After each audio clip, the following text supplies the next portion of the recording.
He received his MFA at the Yale University School of Art and studied with Walker Evans, who is perhaps known for best photo documenting families and the South during the Great Depression. He's received numerous distinguished grants and awards, including the John Simon Guggenheim Memorial Fellowship, a commission to photograph America's Forgotten Places, a bicentennial commemoration, and twice he's received the National Endowment for the Arts Fellowship. He's taught at the University of Tennessee since 1982. Before that, he instructed at the Massachusetts Institute of Technology, Massachusetts College of Art, and Yale University. His photographs are in many permanent collections, including the Museum of Modern Art, New York, University of Michigan Museum of Art, University of Kentucky Art Museum, Yale University Art Gallery, the Museum of the City of New York, and of course our favorite here at home, the Knoxville Museum of Art. Baldwin's work was last exhibited here at the museum in 2010. It was an exhibition called Vision, Language, and Influence, Photographs of the South. The exhibition also featured photographs by Walker Evans and Eudora Welty. It is our extreme pleasure in having you here with us today. I'd like to start, if I can, in the corner with this one simple photograph. It's not a matter of circumstance that Robert Frank is cited by many of the other photographers in this exhibition as having been a primary influence. Robert Frank was a Swiss-born photographer, and his work is a good point for us to start to talk about this exhibition, its history, its context, and the influence that it's had on the art of photography. When you take a look at this Robert Frank photograph, I think you'll notice that along its border you'll see a black edge, and at the very bottom you see little scalloped black shapes. For those people who can remember back to the days when film was used in photography, this is the giveaway for what kind of film Robert Frank used. He used a 35mm camera. Robert Frank made this photograph along with over 20,000 other ones on a series of 3 trips that started from New York City, where he drove across country, one a route that took him through the Rust Belt, through cities like Cleveland and Chicago, ultimately into Northern California. Another one through the Midwestern states, through places that included Washington, D.C., Baltimore, and across the middle of the country. And then finally, another trip that brought him into the South through Savannah, through Georgia, New Orleans, and across to New Mexico. And on these 3 trips, Robert Frank took over 700 rolls of 36 exposure film, which adds up to quite a few thousand photographs. The number of photographs that he took on these trips is comparable to that of what it is that many people do today with a digital camera, but all of this film was processed by hand, and at the end of these travels, he distilled these photographs, these 27,000 photographs, into a group of 83, which were ultimately published in a book that was called The Americans, and this was published in 1959 in Paris. One of the people who was Robert Frank's influence was my teacher, Walker Evans. And when Walker Evans photographed, he used a camera that was mounted on a tripod, a large format camera like this, a kind of camera that requires, if you're photographing somebody, firstly, that person knows he or she's being photographed. There's no such thing as surreptitious photography with a camera that size. And the other thing about this camera is that it required that person to say yes, to give permission, and then to pose, to cooperate.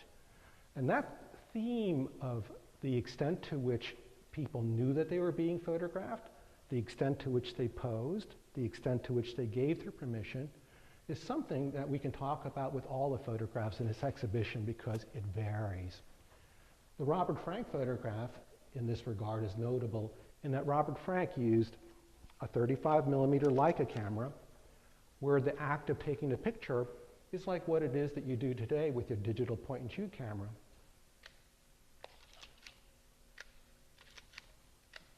A quick,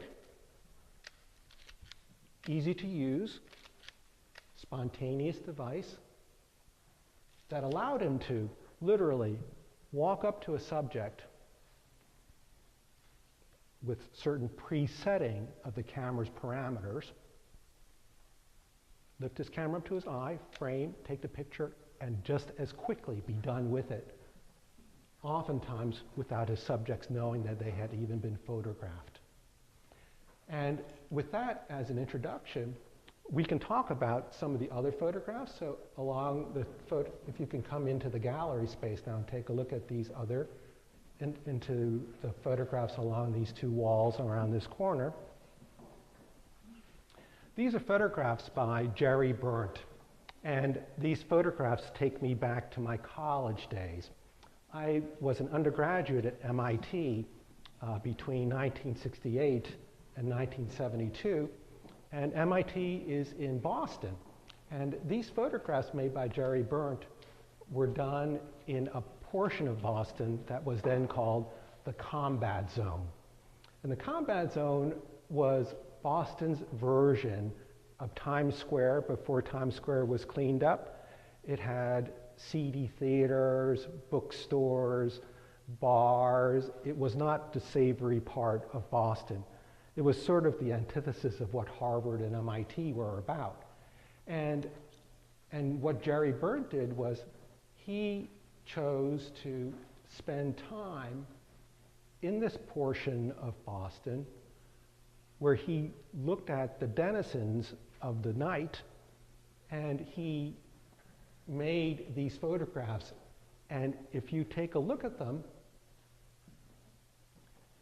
you can tell by how close he was in many of these pictures that, unlike the Robert Frank photograph, these people knew that they were being photographed. They probably, in fact, posed for his photographs. And with that in mind, these photographs of Berndt are fundamentally really quite different from those of Robert Frank's in that one can imagine that there may exist a series of photographs of these two prostitutes, that this may not have been the only one, that because he was able to approach them, because he was able to ask for their permission, because they said yes, once a photographer has received permission from somebody to be photographed, it's more likely than not for the photographer to ask to make another photograph. For those of you who are interested in the way photographs look, about the technology of the day, black and white film in the 1960s was not particularly sensitive. Most of the photographers in this exhibition, in fact, used a 400 speed, a 400 ISO film. And if you take a good close look at some of these pictures, you'll see that the images are characterized by a granular texture. They're very grainy. And for Jerry Berndt to make his photographs, especially the night photographs, he butted up against this problem of having sufficient light to expose his film. Notice that these are pictures all done with existing light. That is, that he didn't use an external flash. That was a conscious choice on his part. He didn't want to add a flash that would change the look of the scene. He wanted that ambient light, the look of night, the feeling of night to be the dominant sense of emotion in the photograph. And so what he had to do in making these photographs was he had to push the limits of his materials. In fact, he would underexpose his film and then attempt to compensate for that by overdeveloping in a darkroom. And so you're looking at images that are made where the materials are really being pushed to their very limits. With the ability to work with hindsight, there are several photographers in this exhibition whose influence has extended beyond the decade of the 60s. And among them is Lee Freelander, whose work in photography continues to be among the most vital and interesting. His work has extended over a period of more than 50 years, and I think that, that this group of photographs serves as a really good introduction to what it was that he started with in his career. And if you're interested in doing a little bit of research, you can see how a photographer's career can progress from decade to decade, subject to subject, camera to camera, technology to technology. These two photographs of Lee Freelander's are pictures that he calls self-portraits. Here he is depicted in a side view mirror of a truck, and here he is casting his shadow on a pile of sod.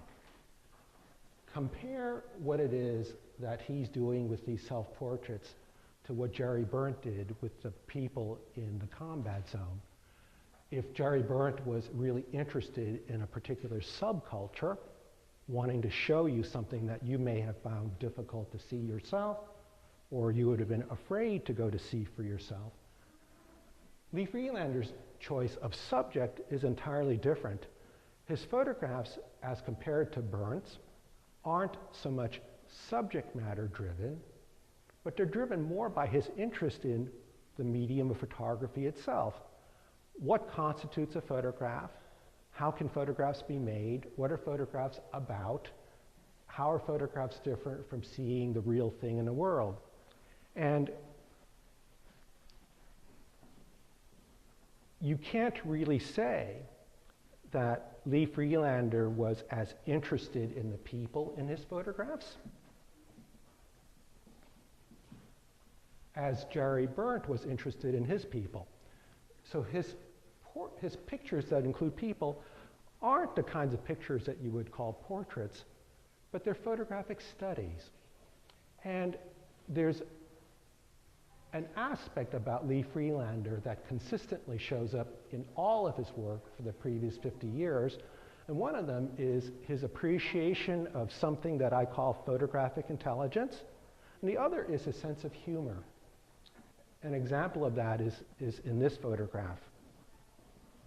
Here's a photograph through a store window, and in that store window, part of the window's been painted white, been whited out, but then there's a portion of the window that has been left unpainted, and in it we see a man who's slumped over at a table. For those of you who have familiarity with a large format camera like the one that I showed you at the beginning of my talk, you'll look at this little cutout part and you'll see a little ear on it in the upper left-hand corner. And where's Martin? It looks like a contact print from a 4x5 or 8x10 negative. And what it is that Lee Freelander is doing here is that he's taking a picture of a picture, making you think about what photography is. It's about framing, it's about the moment, it's about taking something, taking it out of context. And in making this photograph, in putting that white around it, it's just exactly the same as the museum putting the white mat around another window. So it's about photography more so than it is about its particular subject. At the end of the wall, Freelander talks more and more about the act of taking pictures and how taking pictures is different from looking at something. When we look at the world with our own two eyes, we see everything in context. Our peripheral vision allows us to see a very wide spread. But in a photograph, because we see through the viewfinder of the camera, and the viewfinder is a rectangle, it cuts. So this, which would constitute for many people the cutting of the faces, the non-inclusion of the tops of heads and eyes, would constitute an error in framing, a mistake. Freelander's doing that on purpose because he's talking about what it is a photograph does. And what a photograph does is it takes things out of context. They're excerpts, and the excerpt has these specific four edges. So that photograph is maybe more about the four edges than it is about what's happening in the middle. If you look at this photograph, it's a totally nonsensical photograph. There's a profile of a black woman, a sign, and this father and a child. I mean, what is this a photograph about? What is its subject? What is the photographer trying to do? Squint at this photograph for a second, narrow your eyes and look at it, and you'll begin to understand what the photographer was doing. Notice how the profile of this woman blends in with the blackness of the sign, and it looks as if that unit is cut out from another photograph and pasted on top of this one. Look at how the father and the son stand out. They look as if they're cut out from another snapshot put together. This piece looks almost more like a collage than it does look like a photograph. And what Friedlander is talking about here is how something in the world which is near, something which is in the middle ground, and something that is far, how a photograph takes 3 dimensions and collapses them to 2 dimensions. He's talking about the frame and the flatness, and that's what photographs are about. One of Friedlander's contemporaries was Gary Winogrand, and Winogrand is, he's one of the big stars in this exhibition. Winogrand took this art of street photography and probably carried it as far as anybody else has. He too worked with a Leica camera, and he was a bear of a man. Large, heavy, absolutely your quintessential consummate New Yorker. He would be unafraid of anybody or anything, and he would stick his camera anywhere and aim it and push the button anytime. His process of photographing was really interesting. Here's a scene of American Legionnaires on a street corner on Fifth Avenue in Manhattan, and in the middle of the photograph is this man who's missing his legs. First, we've been told ever since we were little that it's a horribly impolite thing to stare at somebody less fortunate than ourselves. And what's worse than staring?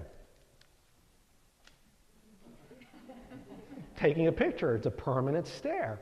And so Winogrand really wanted to take a picture of that man. And he was interested not just in getting a close-up, but rather seeing that man in the context of the other people. He wanted you to see all the other legs, to make the point that this man had no legs, to compare and to contrast. And do you see how this Legionnaire is looking up like that? What Winogrand would do is he would walk into a crowd, and people would move, and he would look up, they would look up, and he would do this. He described his physical way of making pictures. He compared it to a basketball player that he said he had the moves. Take a close look at this photograph, and on the ground here, you'll see embedded in the sidewalk stars. This is in Los Angeles. It's the Hollywood Walk of Fame. And notice the way the sunlight is coming toward the camera. Notice how the sunlight is bouncing off the windows, and we have like light coming from multiple directions. It's as if these young ladies are stars on stage with the light coming toward. And if they're the stars, if they're the ones being illuminated, look at what's happening in the wings. There's a man in a wheelchair, slumped over. For Winogrand, the world was a place that was a drama, a theatrical production that was unfolding every moment, and he saw his mission as being one where he would capture that drama as it was unfolding. Winogrand's photographs are sometimes problematic too. I think the first reaction that people have to this photograph made in the Central Park Zoo of this couple with the chimpanzees is that they laugh.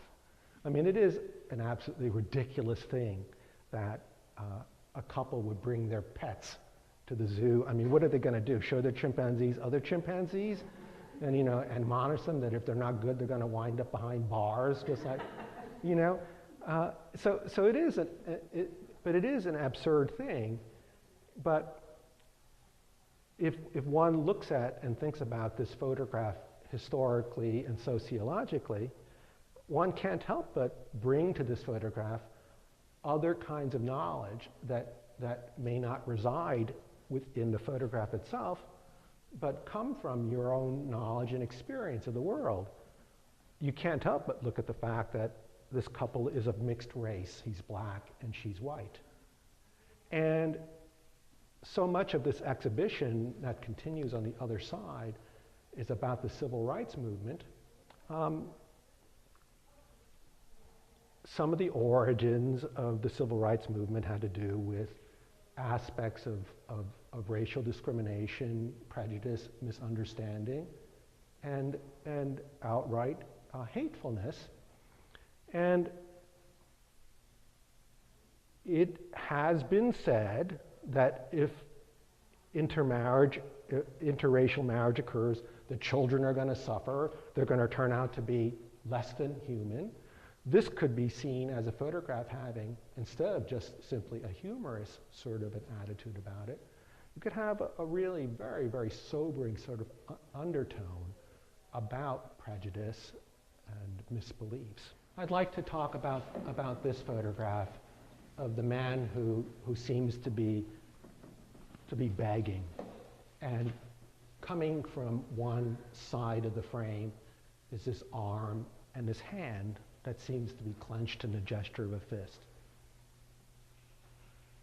I think he's begging. His hand is upturned. And I don't know how to interpret this gesture of that fist. Does that fist contain change? Is he about to give this man some spare change? Or is it a fist saying, get out of my way, leave me alone? Is it a belligerent act? One can interpret that as one wishes. I mean, that's all happening within the frame of this photograph and that particular instant. But I like to talk about this from the standpoint of the photographer.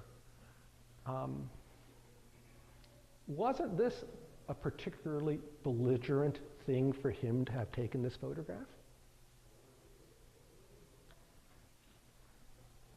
One can argue that if one is begging on the street, it's not the moment that you would choose to have memorialized.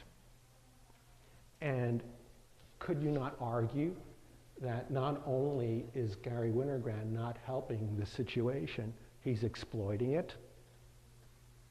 And this business of photographers having, on one hand, their ambitions to make good photographs, and then on the other hand, the rights and the privacy of those who are being photographed, there's this balance here. I mean, this isn't a matter of law. There isn't any law against having done what Gary Winogrand did, but it's more a question of morals and ethics. Can we argue that with Jerry Berndt that in his photographs of the combat zone that the ends justify the means? Or is he too exploiting his subject? This is something that all photographers have to think about, especially those photographers whose work originates from outside sources. I'm not certain if the museum consciously separated out the work that's in this gallery from the one where we just were. But there is a distinction in the work between the two places. In the previous room, the Robert Frank, the Jerry Berndt, the Lee Freelander, and the Gary Winogrand, they were photographs made from the standpoint of the photographer being the outsider, somebody who did not belong to the group or the individuals, but rather was an outsider looking in to somebody else's culture. Whereas here in this room, to varying extents, the photographers who made these photographs could not have made these photographs if they had not been embraced by their subjects too. On this wall are photographs by the American photographer Deanne Arbus, and it could be said that of all the photographers in this exhibition, her work probably, from the standpoint of 2012, has been the most influential. She was a terrifically interesting, compelling figure in history photography. She was born into affluence. Her father owned a furrier shop on Fifth Avenue, New York. They grew up on the Upper West Side. They had a nanny. Her brother, Howard Nemeroff, was the first poet laureate of the United States. So she came from a very, very, very solid background. But she was the black sheep of the family. When she grew up, she wasn't interested in any of the social world that she was supposed to have entered into. Instead, she was fascinated with the under culture of New York, female impersonators, transvestites,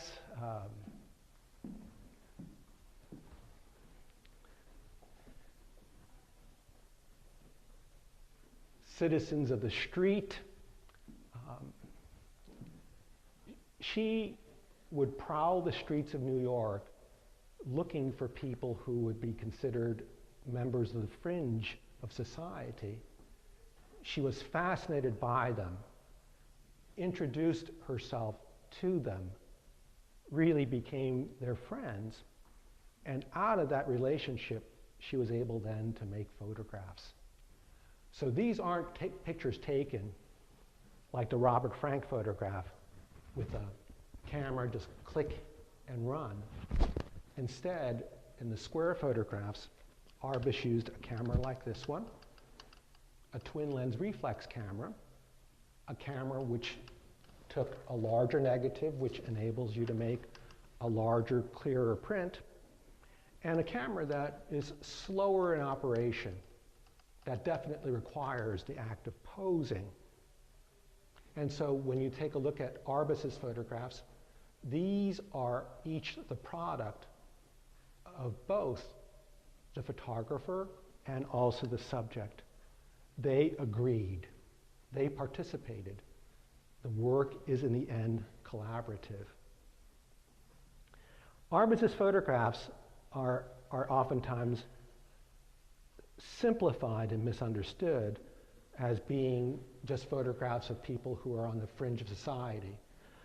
The truth of the matter is that Arbus was genuinely interested in her subjects, and her photographs, as descriptive as they are, wind up in the end asking more questions than they answer. In this photograph, the Puerto Rican woman with the beauty mark, we all know what it's like to look into a mirror.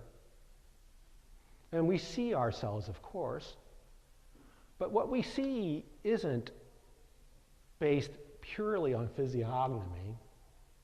It's based on who we would like to see, who we don't like to see, what parts of us are. It's not just simply an acknowledgement of the features of your face. So what do? We spend time to make ourselves look better. And we put on makeup, and we put on mascara, and we put on eyeliner, and we put on lipstick. And when we do this, we're not doing it to make ourselves grotesque, although it may result in that, at least to some viewers. But we're really trying to make ourselves better. I mean, it's not our intention to overshoot in our lip liner, you know, but it happened. And when Arbus made this photograph, what it was that really interested her was why it is each of us is never satisfied with the way that we look, and why we all think that we can make ourselves look better. And so instead of looking at her and pointing at her and laughing at her, look in the mirror and ask yourself why you look the way that you look. And aren't you just part of the world that she is from as well? Arbus's photographs are provocative this way. They make us answer many questions that we just have assumed that we know the answers to. The next photographer in this exhibition, Danny Lyon, he made it his business to be as much of an insider as possible in the making of his photographs. And he set out challenges for himself to be a member of an outlaw motorcycle gang from Chicago. I mean, he didn't just show up one weekend and take a couple of rolls of film. He joined them. He was a member of this outlaw motorcycle gang. Was a member for 2 years. And so when he made photographs, these are photographs made from somebody who's not just simply looking in, but somebody who's living it from his own experience.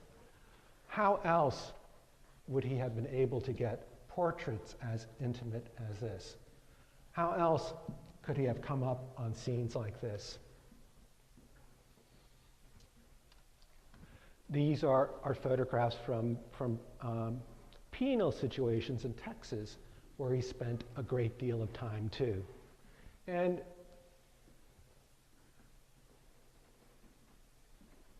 when you look at Danny Lyon's work, you can't help but think about the motivations that photographers have.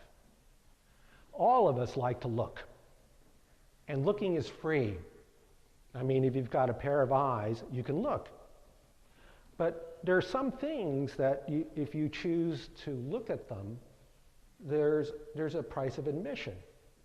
And to be willing to do what Danny Lyon did is an indication of the size of his ambition. He really wanted to make these photographs. And so he put himself into situations which were uncomfortable, dangerous, trying. He knew that if he were not willing to do that, to pay that particular price, there would be no picture. It's too simple a thing to look at a photograph and say that it was easy to make because all it required was the pushing of a button. Sure, the pushing of a button doesn't require any effort whatsoever, but being there, being accepted, being taken in, to allow for that button to be pushed is really something that a photographer has to earn. What kind of camera do you think he used? Almost all of the rectangular photographs in this exhibition are made with a Leica camera, a 35 millimeter rangefinder camera. This was really the standard that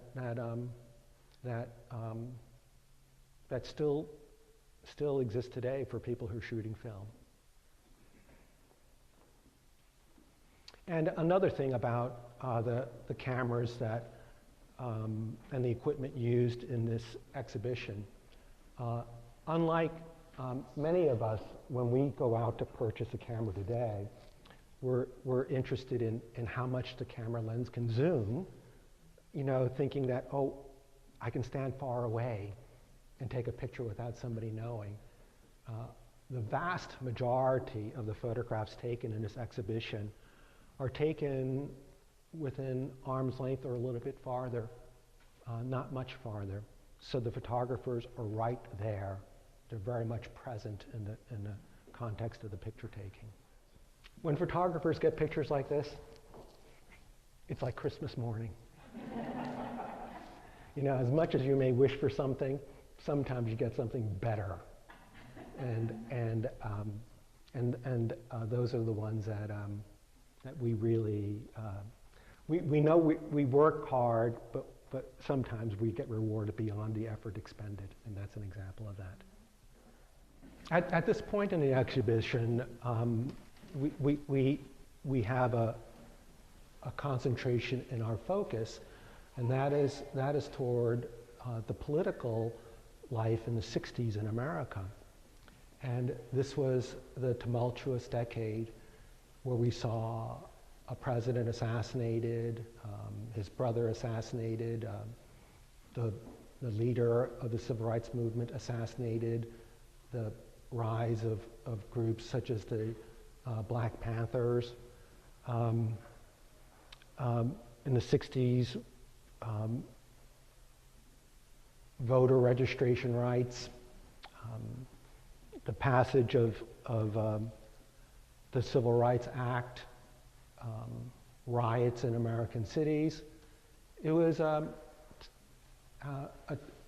tumultuous decade, and some of us are old enough to remember what it was like. All this was occurring simultaneously with the Vietnam War too. And one simply, in looking at some of these photographs, could not imagine this world having happened at all or happening again, but it did. This next set of photographs are made by Ruth Marion Baruch, and in continuing the theme of the insider, Baruch's politics were clearly very sympathetic with those in the civil rights movement. She was a self-avowed leftist and very much saw it as a mission for her to portray the Black Panthers in a way that they weren't being portrayed in the popular press. If you take a look at her photographs, her portraits, if we were to divorce ourselves from the politics and the social issues that the photographs come from, if we were to talk about these photographs just simply as portraits, these are portraits which demonstrate a particular attitude that the photographer had relative to her subjects. And she has the utmost of respect, affection, and almost reverence for her subjects. She is interested in capturing moments when there is a sense of strength and nobility in the people that she's taking pictures of. Unlike photographs that appeared in the popular press, which showed these people in far less flattering ways, it was Baruch's intent to show them as human beings. Her interest was in showing things like a father feeding his baby, not just in raised fists and in rifles and ammunition. I feel kind of old because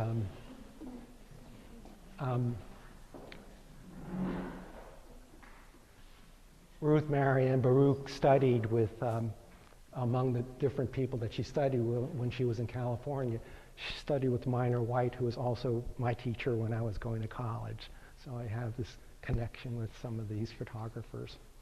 On these two walls are the works of Ernest Withers. the very talented, highly recognized African-American journalist and photojournalist. And his photographs, I think, provide the best background narrative to the civil rights movement in the 60s in this country. He, of course, was an insider, and it enabled him to get photographs which are just astoundingly intimate. I think this is one of the really beautiful and powerful pieces in the exhibition. If people like Deanne Arbus at the other end of this gallery, if she was interested in personal, psychological, individual sorts of issues, it's clear when you take a look at Withers' photographs that his intent had to do with preserving something for all of history. Oftentimes, when a photographer is standing in front of his or her subject, you begin to realize that your subject is much more important than you or your intent is. Whatever it is you think you want to do, whatever it is you think your photograph is going to be about, there are those rare instances when you know that it's just simply a privilege to be present, and your job then is really much simplified because you want to, as best you can, document and preserve what's going on. And I think that Withers' real gift was he had that ability to show you in a single photograph an image that anyone would be able to understand and derive meaning from, where you would need no caption, where it was entirely self-contained. Withers was a documentarian of an important era in American history, and he was also somebody who bore witness through his camera. Yeah, these are I think, really very beautiful pieces. And the last photographer in this exhibition, Bruce Davidson. This set of photographs is a combination of a couple of projects. One where he photographed the civil rights movement, and another project that's labeled East 100th Street. It was a documentary project that he adopted on his own. And there are two really different kinds of photographs. The East 100th Street photographs weren't made because of the historical significance of the particular political event. These East 100th Street photographs were made because he was interested in them personally. And this was a neighborhood in Spanish Harlem in New York. And when Bruce Davidson went to photograph, instead of using a smaller camera, he brought out that view camera that I showed you right next to the Robert Frank pictures. A camera that is slow in operation, that requires posing, and he did so because he wanted to make certain that the people who resided in his neighborhood trusted him. He wanted to make certain that they knew what he was doing, how he was doing it, that he wasn't in any way engaging in any kind of subterfuge.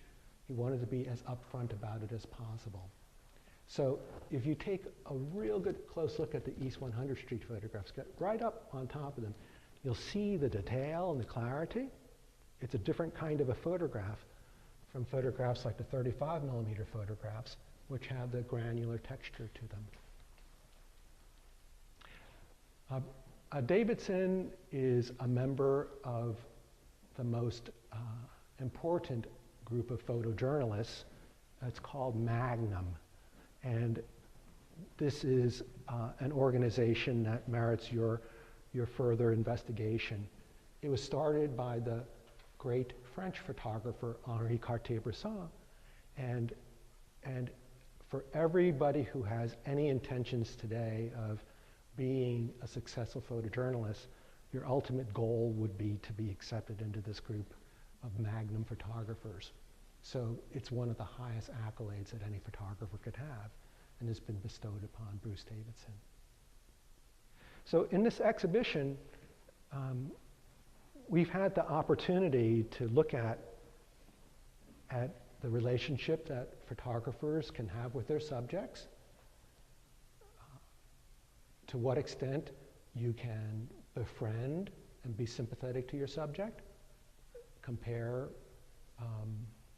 the Baruch photographs with how a photographer can be just really as callous and boorish as a Gary Winograd, how photographers can have as a center of their focus something that resides deeply within themselves, a Deanne Arbus, to a photographer whose interests, like in the Withers photographs, are in the larger sense of history.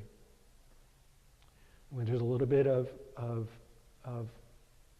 in this exhibition, a little bit of a hint about how photographs come about, the will and the ambition of photographers, and a little bit about the choice of equipment and process by which they made these photographs.